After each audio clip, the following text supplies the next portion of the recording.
Yo, yo, yo, what's up, everybody? Thank you for tuning in to yet again another fantastic indie creator interview. It's your Cape Sarah Conan. We're keeping it geekly with our new guest, Jason Copland. We're here to break down Full Tilt and everything in between. This is one epic journey. 320 pages, oversized, 7.8 by 12-inch hardcover book, 5 years in the making. Before we get into that, though, Jason, how are you doing? Welcome to the stream. I'm doing fine, thank you. And yeah, thank you for having me. Absolutely, absolutely. Big shout out to Jordan for making this happen from Zoop, of course. Much love to him. So, Jason, you have a whole slew of books that you have worked on.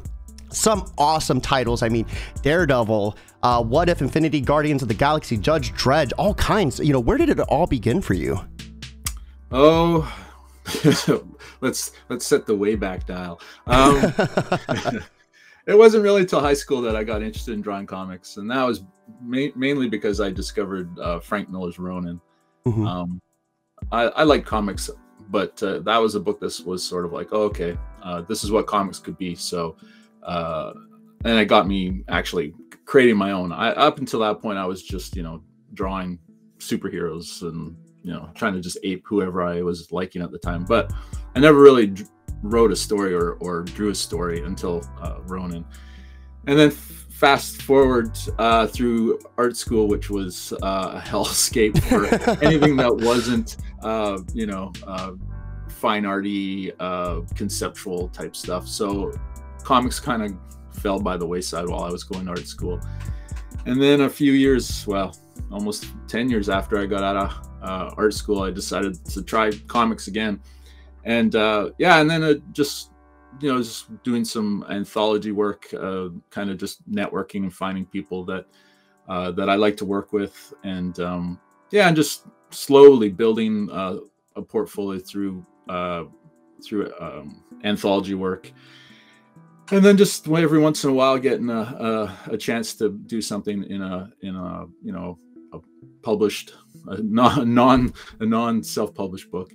And it, I say, just kind of grew. It's been an interesting ride, but I don't even know. That's about it. It was never really like the passion for comics didn't really happen until roughly when I started doing Kill on Monsters with Mike May, and that's when I was like, oh, okay, I really want to do this. This is something we can do, and that was almost 12 years ago. So so I've done a number of things in between that one book and Full Tilt, but that was sort of the genesis of me deciding that it was time to really jump into this thing. I find it really remarkable that Miller's Ronin run was, kind of what pushed you and inspired you, because you ended up working on Daredevil as well. Like, how did that end up feeling? That had to have been just such a good feeling of validation. Well, it certainly was a surprise. I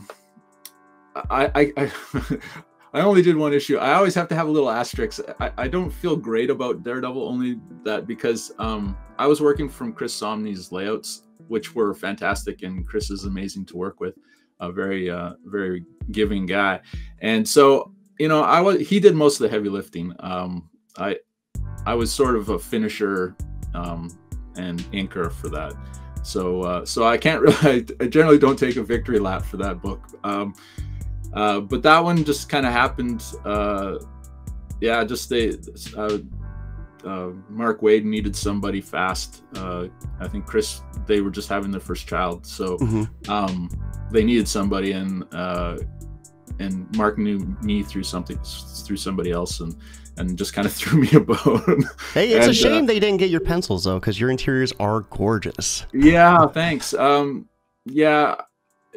was a difficult thing to do, because I was afraid. I didn't want to deviate from what Chris was doing too much, because it was one issue in the middle of a run. Yeah, and so no knock on either of them. I didn't really do my work. I tried to be me, but through the lens of Chris Somney, which I think worked. I think the issue fits in really well. But again, I don't really take a victory lap for that one. Okay, victory laps though. I mean, What If, Infinity, Guardians of the Galaxy, that was remarkable. I love that. We could kind of talk a little bit about that, right? Without worried about spoilers or anything, right? Oh, I think so. Yeah. Okay. I just always like to ask. I know it's been out for a little bit, but I loved how just the way your environments. We were talking backstage about this. Like everything just feels lived in. It feels like a real world. The way you handled Rocket, I loved the design. I loved his little Iron Man suit as well. And you touched so many different characters as well. The Illuminati, Captain Marvel, Captain America. How did it end up feeling? And we just had Volume 3 hit, so that had to have been a nice little awesome experience too. Did you get a chance to see it? Not yet. No, I almost never leave my house. So I usually catch that stuff on streaming. But yeah, no, it was cool. There was that one splash page that was an homage to I believe a Punisher splash page where all the characters are all in a big pile, all dead. Yep. And so in that particular page, I got to draw, I don't even know how many, like 40 different characters, which I'll never get a chance to draw, but there was like Hulk in there and Thor. So that was pretty cool to get a chance to do that. Yeah, that was a Josh Williamson book, and he wrote like all 4 or 5 of them. They're all what ifs that were coming out through all at the same time, and yeah, they were all really entertaining. Josh is a great writer, so. Yeah, and Judge Dredd as well, The Blessed Earth, issue 3. That was the issue I read. I think you did art for 3 of them, if I'm not mistaken. Yeah, they needed help. Again, I came in as kind of a pinch hitter to try to keep them on schedule. I'm pretty good at hitting my deadlines, so yeah, I'm kind of a dependable guy.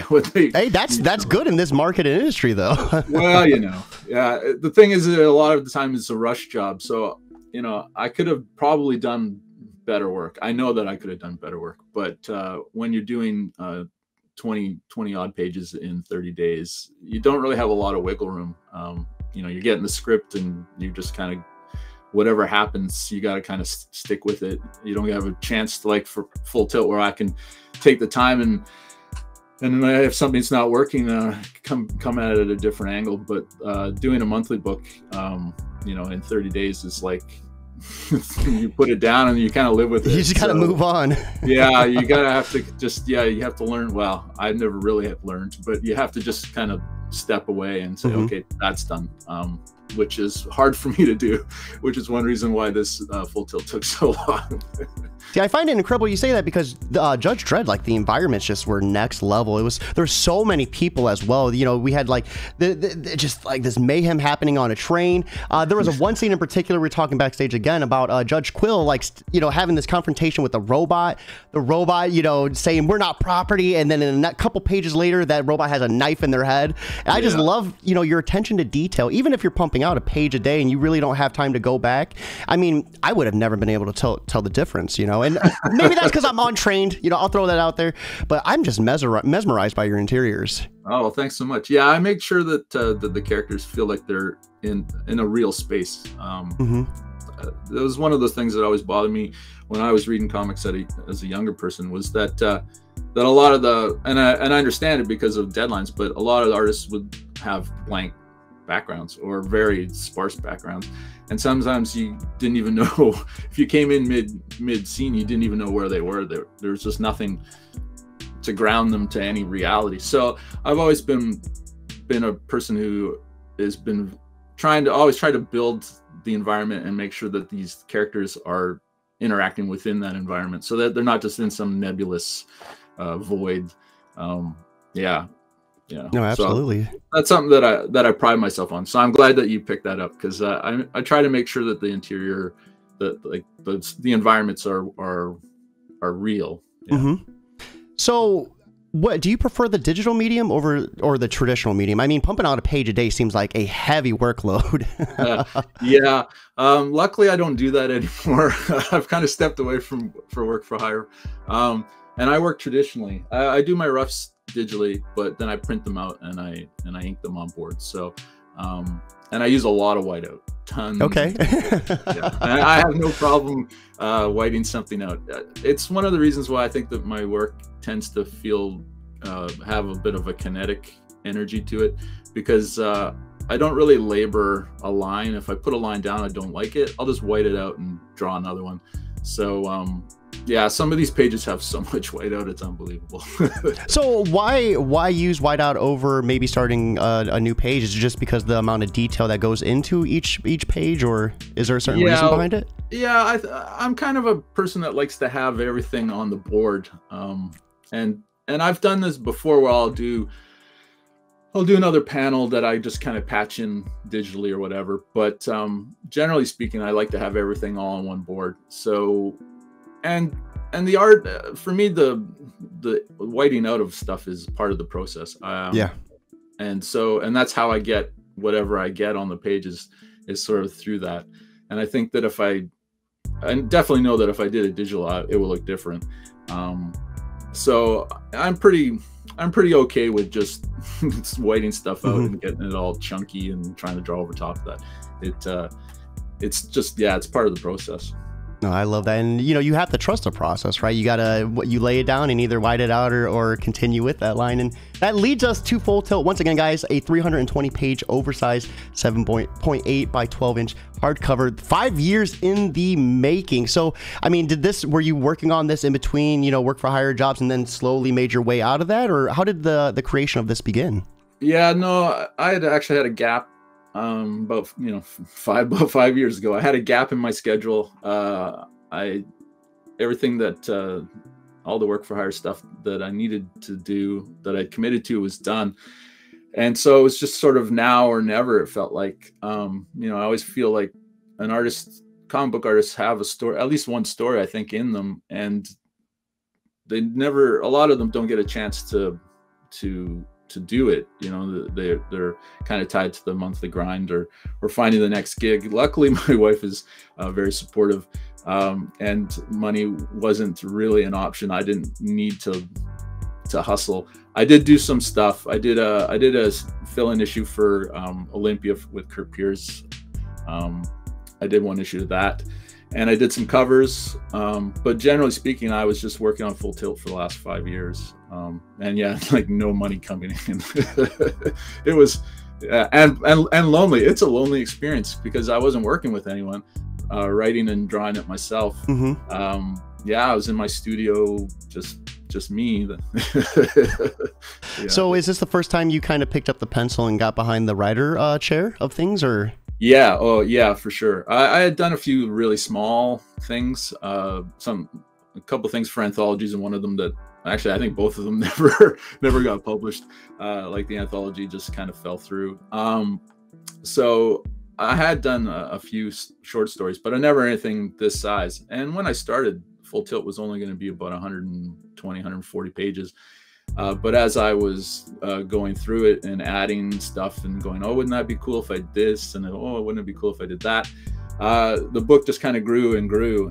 And at a certain point, it was 300 pages. And wow. I had to stop. I was like, all right, this is enough. I love how often the advice I hear for writers just starting out is start small with anthologies. You tried out one or two, didn't publish, and you're like, you know what, 320 pages, let's go, we got this. Well, I will say that I've been around the block a little bit, so my sense of storytelling, I think, is pretty sound. So I was never really. Well, I was definitely worried that the story itself wouldn't come off. I knew the art would be fantastic, but at about 2 years in, I actually stopped writing or stopped drawing what I had written, and I was a little concerned that I had all these scenes that I really liked, but I didn't know how they actually kind of fit together, and so I took a year off from drawing, and I just wrote, and I wrote everything into one solid script and had my editor James Powell go through it and make sure that everything was good and solid and there was no real problems. And so once he gave me the okay, I went back to drawing, and that was like another 2 years of drawing. So 2 years of drawing, 1 year writing, 2 years of drawing. It would have been smarter just to have written it, but you know what? I had never really written anything this large, so I didn't really know exactly what my process for writing was. So I had to go through this, and the book is stronger for it, but I know for my next one I will be writing the script before I start drawing. So did you experience like any trouble coming back to the art side after a year break? I mean, maybe you had some growth, or maybe you had to like brush off the dust a little bit? Yeah, I mean, I wasn't like I had stopped drawing completely, but yeah, it was a little bit, okay, how do I get the gears, you know, churning as the way they were before. There was probably a rough couple weeks where I was going, oh, but you know, it all comes back. I've been doing this for a long time, so once I kind of let myself make a few mistakes and then work myself through it, I was, you know, it's like riding a bike. I got back on there and it was fine. Sometimes you just got to go down that hill and hit the pedals, right? Yeah. So what is Full Tilt about? I mean, this is an explosive story. We have Sin City meets The Godfather in the setting of Blade Runner, but I mean, what can readers expect when they pick this up? They can expect what can they expect? They can expect I don't know, man. I'm so bad at selling this stuff. There's one reason why I draw. They're gonna expect lots of action. There's lots of violence. There's a 22-page chase scene that is actually one big spread. Yeah, 4 foot long, if I'm not mistaken. Yeah, well, if you do it by the boards, it's about 17 feet long. But unfortunately, we can't print a gatefold or a poster of it. It's just too long. The cost of it was just going to be too much. I had kind of hoped that it would have been reasonable and I could have just either you know, had that as a stretch goal, or even just, if you know the book does well enough, I could pay for it myself. But doing the 22-page continuous poster was just going to be too much money. So what inspired that? What's that? Not to cut you off, but what inspired that chasing? 22 pages is massive. Well, like, that seems like such a huge undertaking. Yeah, you know, it was kind of just to keep myself entertained. It started with because there's tons of 2-page spreads in this book, and not all the 2-page spreads are just like one giant image, like, you know, like Kirby or something. There might be a major image, but then there's inset panels, or there'll be, you know, a row of panels along the top or bottom, or so there's storytelling within those 2-page spreads. They're not just eye candy.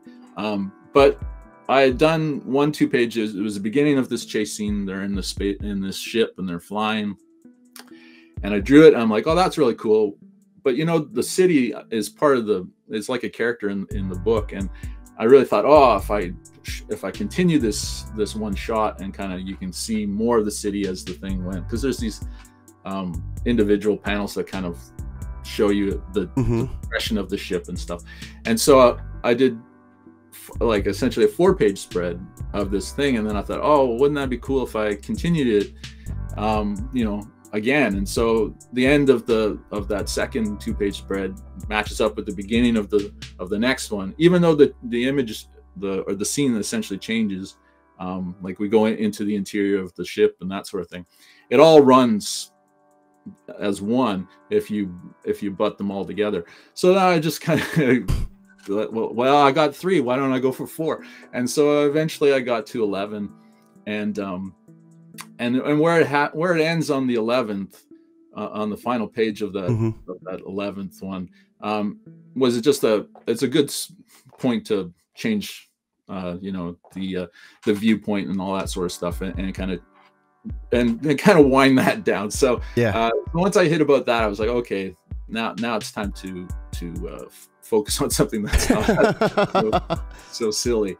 But it kind of started as just a way to keep myself interested. No, I love that, and it's massive as well. And the art, of course, is black and white. And you utilize that to its fullest advantage. There's an interior we're gonna pull up on Zoop where there's a scene of our protagonist running, and you black out the background, and he's white in particular scene. And it's such an impactful moment. I just love your usage of black and white in this. Oh, thanks very much. Yeah, the book was always going to be black and white. You know, as you can see from behind, I'm a big fan of Sin City. That sort of heavy black, heavy white contrast. That's sort of where my sensibilities lie. So the book was always going to be like that. But I appreciate that you enjoy it, because you know, lots of people say that color comics will sell better than black and white ones. So as long as people are enough people, which seem to be interested in the book, then I don't have to worry about adding color to my books. Yeah, absolutely. So before we dive into that campaign, let's talk a little bit about the protagonist. I mean, we have the cover on screen. He's chiseled, gritty, smoking a cigarette, scarred up. I mean, give us a little bit about, you know, who he is. Well, so that's Massimo Miller. He's a consigliere to a crime family. There's 5 crime families that run New Manhattan. So this is set, I should probably say, this is set in the future. It's about 200 years in the future. So so New Manhattan is sort of a fictional city. It's not necessarily a real city, but the 5 crime families essentially own and control their chunks of the city. And so Massimo Miller is a consigliere to one of the heads of the family. And at the beginning of the book, they're all at a meeting, like ahead of all the 5 crime families. They put aside their differences and they come together. And there is an assassination event that kills all 5 of the crime families, head of the crime families. But Massimo Miller is the only one left alive. So the new heads of the families decide that, well, it must have been Massimo who did it, and so it puts him into the in the crosshairs, and now it's about him trying to get back home, figure out who did it all, and meanwhile, try to stay alive. Yeah, so it's it's like The Warriors and meets The Godfather, and it's got sci-fi stuff, and yeah, I think it's a lot of fun. It definitely ticks all the boxes for me. Yeah, it gives me kind of Gangs of New York vibes with like the 5 like families. I was also going to say The Fifth Element, like the taxis in the interiors were just gorgeous, man. Yeah. I'm a product of all the things that I consume. So there's definitely things that are in it that people will be like, oh, that reminds me of this other thing. It probably is from that, because it's hard to reinvent the wheel sometimes. Flying cars are just, that's what they are. So I think right now would be a perfect opportunity. Let's go ahead and up the ante and get hyped by checking out this campaign over on Zoop. So give me a few seconds. We're gonna pop this up on the screen. Everyone that is watching, be sure to check this out with us. I'm going to be dropping that link in chat. And like I said, if you can back, we would love to see that. But simply putting this on Facebook, Twitter, anywhere that you could drop a link works just as well. And word of mouth is 100% free. Let me go ahead and drop this in chat. We have Cyberdog joining us over on Twitch. Thank you for stopping in, man. Really appreciate that. Nice to see you as always. So Full Tilt, $39,140 of a $10,000 goal, $483 and 13 days left to go. I know backstage and a little bit earlier you were kind of hesitant about how this was going to do, but man, you are killing it right now, Jason. Holy crap. Yeah, I'm very fortunate. Like, I guess talking about this project for 5 years before it came out really primed people. Yeah, it wasn't necessarily my going to be my promotional tool to do that. It was more, it took me that long, and I was just talking about it just to kind of keep myself energized and get a little feedback from people as I went. But apparently doing that for 5 years builds builds some excitement and some momentum, which is fantastic. And I appreciate every single person that's backed this thing and shared it and retweeted it and all that. Yeah, it's successful because of those people. No, absolutely. So let's go ahead and look at some of these tiers. You have the PDF for $30, and keep in mind this is 320 pages, so a little over like what, $10 for 100 page each. Like, that is an outstanding price. You have the hardcover, just $20 more at $50. Then the hardcover signed at $65, so $15 more, and you get Jason's signature. And then the retail bundle at $75. Now we have some awesome add-ons as well. You can get some of this original art at $250 a page. That is outstanding. Holy crap. And then a double page at $450. So Jason, some lovely work here, and anyone watching, a chance to own some original work. Do you do commissions, or is that kind of not happening during this moment? Well, there was further down, there was 5 that were available that sold out. But okay. I generally don't do commissions. I don't do shows anymore. So and I don't. Living in Canada, mailing stuff is super expensive, and I actually fear every time I put something in the mail. I fear it. So I don't do mail-in commissions either, just because things get damaged or lost way too often, it seems. So yeah, so I don't actually do commissions. This was pretty much the only opportunity that I've given people in probably the last 4 or 5 years. See, that's why I wanted to ask, because, you know, there's a lot of importance. You guys, this is the first time you can own some original art from Jason. And this might be the only time that you get to do so for the next year or so, or maybe until the next campaign. Man, holy crap. Gorgeous interiors as always. Speaking of that, let's go ahead and dive into these a little bit up close and personal with Jason himself. So right here we have our main man of the hour walking in on this grizzled scene. I just love how brutal it is. You have the bullet hole right here with the blood splattering down. Like, each have a hole in their head. Like, man, what? So when you're doing these interiors, how do you get into the routine? Do you listen to like any sort of music or have anything in the background playing? Oh, I always have music playing when I draw. Always. Yeah. Nothing specific. I've got, you know, lots of music here that I just kind of let it go, and whatever's playing is playing. But yeah, I'll definitely have music playing when I draw. He's just gorgeous. Right here's that scene I was telling, where it's completely, even right here too, where it's completely blacked out, and then you have these guys just like almost in like a negative color, and it fully emphasizes their foot running and everything. Like, your usage of black and white is just phenomenal. Well, thanks. And then the hover cars too. I love this so much. Like I said, it kind of gave me Fifth Element vibes, but like just this explosion out the window, dude. It's action packed. Yeah. So when you went into designing some of these characters and cars, you know, did you use like any sort of? I know you kind of get everything you consumed, you kind of put into this, but was there certain like references that you used in particular for these scenes?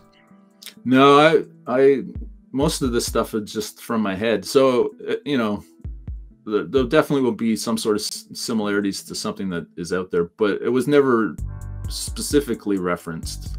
It would have been, you know, referenced from my brain from after seeing stuff. Yeah, I kind of go out of my way to make sure that whatever I'm making is at least from my brain, whether it's original. You know, I may have, like I say, I may have picked up these influences from places without even realizing, and then they come out. But I've never sat down and went, oh, I need to, you know, draw how they, you know, steal how they draw this or that or whatever. Because that takes, for me, that sucks the fun out of it. It's about creating, for me, something new. You know, it might not be new in the real world, but to me, it's new. Like, I've never drawn anything like that before. So, yeah. And once again, I really love this too, how you have like the blacked out sky, the buildings in like a white negative. And then this is the only detailed part, you know, is this scene right here. Just that usage of black and white. I think you really couldn't get away with color like doing this. Like, you know, what it seems like black and white lets you do a lot more in certain areas. Yeah, well, I mean, it's all designed that way. You know, you pick up on that. You picking up on that, it, you know, it means I've done my job. Yeah. Because, you know, you can't have fireworks going all over the place all the time. You need, you know, a soft place for your eye to rest, and you know, the big chunks of white or big chunks of black kind of help you focus, help the viewer focus on other aspects of the drawing, and so you know, it's a tool to kind of just lead the eye around and make you focus on certain things. And while you have panels with, you know, small, you know, places of rest, like right here, this is super detailed. You know, this person getting clotheslined by the telephone wire, their head getting chopped off, even their fingertips. Like, just your attention to detail when you know, it's just it's I love it. This is such an awesome, these interiors are just gorgeous.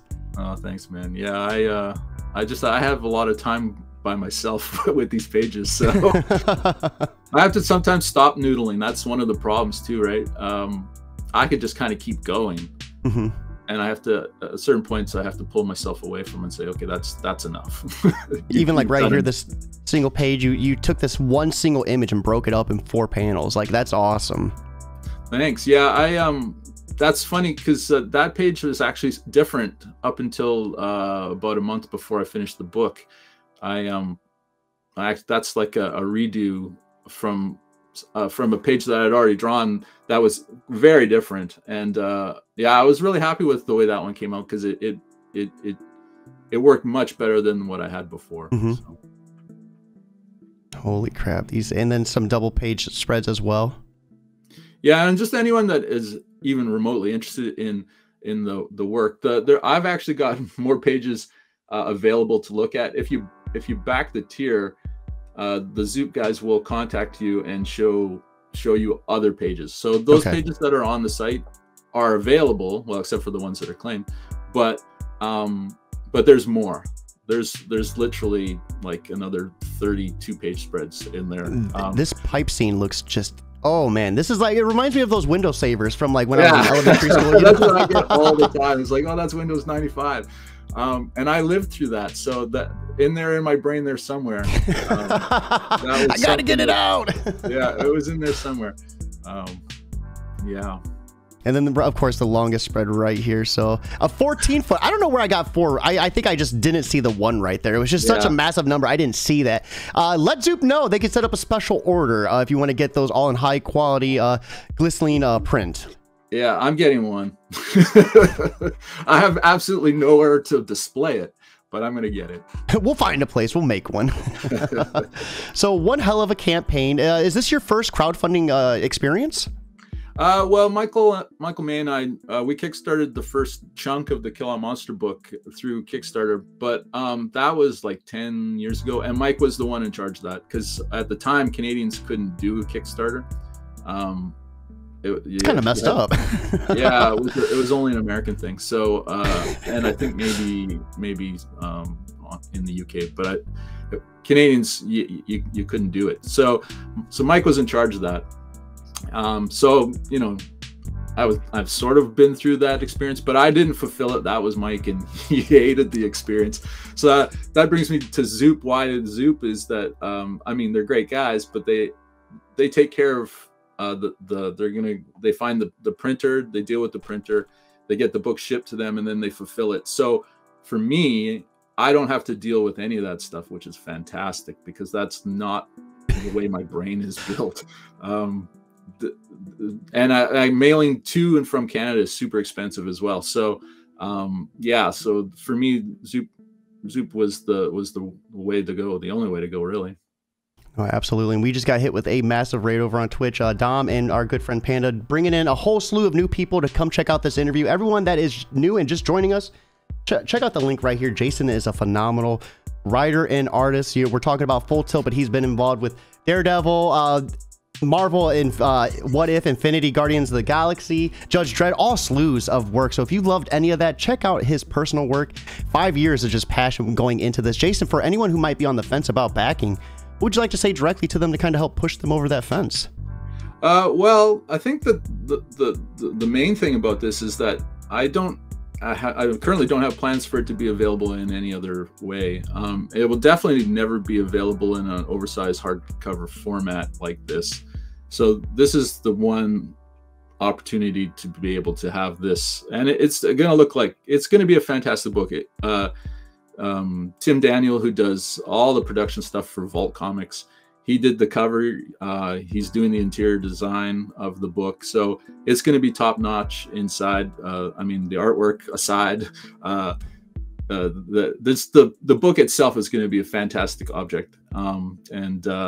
So this is really, I don't do shows, and I'm not really going to overprint. So this is really the only opportunity for people to get to grab it in this format. All right. And so for 2023, you know, you kind of hinted towards a possible working on or starting, you know, getting the gears going for a new project.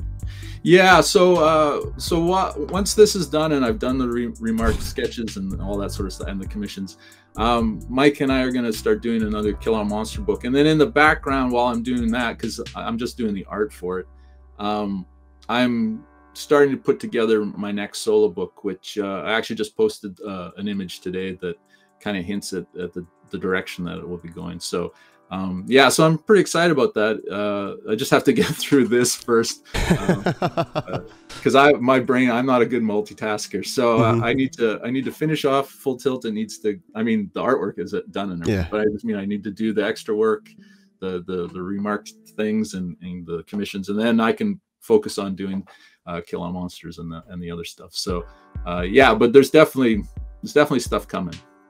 Yeah. And that's the beauty of creating comics, isn't it? You just want to spend time creating, but it's like you have to wear so many different hats. Thankfully, Zoop is kind of carrying some of that weight, but you still have to do so much, especially with those remarks. Like, that's all you. Yeah, that's all me. Yeah. And you know, we started with 20, and then I was like, oh, I could do more than 20. So then they put it to 30, and then the sneaky little guys, without even asking me, they upped it to 50 because the 30 went so fast. And I was like, you know, I'm like, that's fine, whatever, I can do that. But I'm like, let's cut it at 50. Yeah, next time, give me a heads up, please. Yeah. Oh no, I'm kind of giving them a bad time about it. But you know, I was at no point was I like, oh, that's not cool. I mean, it was just like, yeah, okay, fine, I can do that. So Sometimes Jason, you need people to push you just a little bit. Yeah. Otherwise, I would have just been at 20, and you know, I would have been like, oh, we probably should have done more. So, but I think 50 is enough. So Jason, speaking of needing someone to push you, I think this would be a perfect segue for us to begin ending this awesome chat. I always love ending it strong with a little bit of advice for anyone who might be looking into getting into the art side of creating. You know, maybe they're having trouble just getting started. Maybe they're at that point where they just don't like anything they're working on. I mean, what would be some advice you would offer them to kind of just get better prepared with it, just to kind of whatever they're working on, you know, just put their full effort into it? Yeah, well, you know, what I really believe is that people should, that artists, that people that are, you know, comic book drawers, that they tend to put themselves up against other people's work. Like the comparison, you know, is the killer of all joy, they say. So I firmly believe that people should just try to draw for themselves. Don't worry about a style. Just try to draw for fun. Don't ever try to compare yourself. You know, you can use other people for inspiration or influences. You can mimic them, that sort of thing. But when it comes time to like sit down and just draw, you know, put all that stuff behind you and don't compare yourself. Just let yourself draw and enjoy the act of drawing. You know, you're gonna be in your studio for a really long time. You need to learn. You need to know how to love it. Otherwise, what's the point? So just learn how to, you know, just be comfortable and with the work that you do, and just draw the way you draw. Yeah, I love it. Some awesome sound advice. So last but not least, you know, outside of creating, what are you consuming? I know you are locked in that studio for a big chunk of the day, but you know, when you get a chance to kind of get out and you know, shake it off a little bit, what TV shows are you watching, or what books and comics are you reading? Well, because I don't have a lot of money coming in, I haven't bought a lot of comics. Jesse Lonergan is the comic creator right now that I'm hyping big. He's fantastic. Mm-hmm. If you ever able to track down any of his work, I would totally do that. Gabriel Hardman as well, another guy that I think just makes everything he does is just fantastic.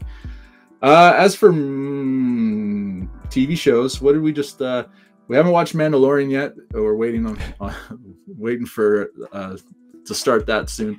We just got Ted Lasso. We've got the last one ready to go. Yeah, and then movies, I haven't really gone out, but we did just watch Cocaine Bear, which I would say is a movie. You know, you got to go in knowing that you're not seeing high art. yeah. It's literally what the name implies what it's about. yeah. It was a movie.